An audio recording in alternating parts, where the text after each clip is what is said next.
Mozart was a genius composer, but also a chronic procrastinator. In 1787, the day before the premiere of his opera Don Giovanni, he hadn't written a single note. Instead of working, he spent the evening with friends. Yet in less than 3 hours that night, Mozart managed to write the entire score. The next morning, the orchestra hadn't even rehearsed. But despite this, the performance was successful, and the opera was well received. While examples of geniuses like Mozart, Lincoln, or Martin Luther King show that some can thrive under pressure, procrastination is generally a bad habit that prevents us from completing tasks on time.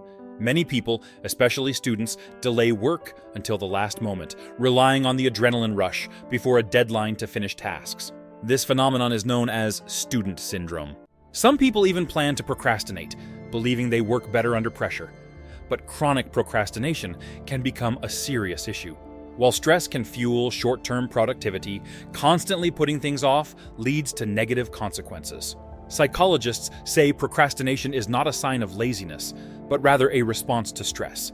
When faced with a difficult task, we avoid it by turning to other activities, playing video games, watching movies, or snacking to relieve stress.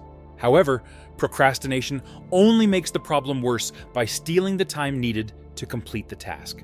While procrastination may be helpful in some situations, like when stress leads to a burst of productivity, there's a major difference between deadline-driven tasks and self-imposed goals.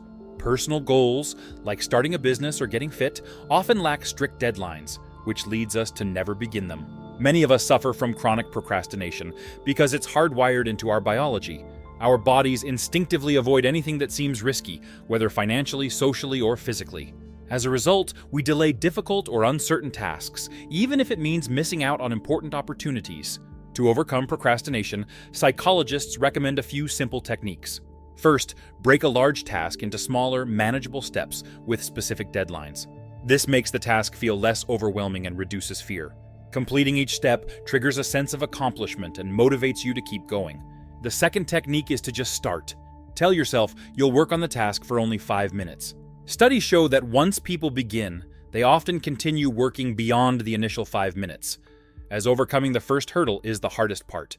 The story of procrastination resembles the myth of Ulysses, who had his men tie him to the mast to resist the siren's temptation. In work, we must show the same determination to start tasks, overcoming distractions at all costs.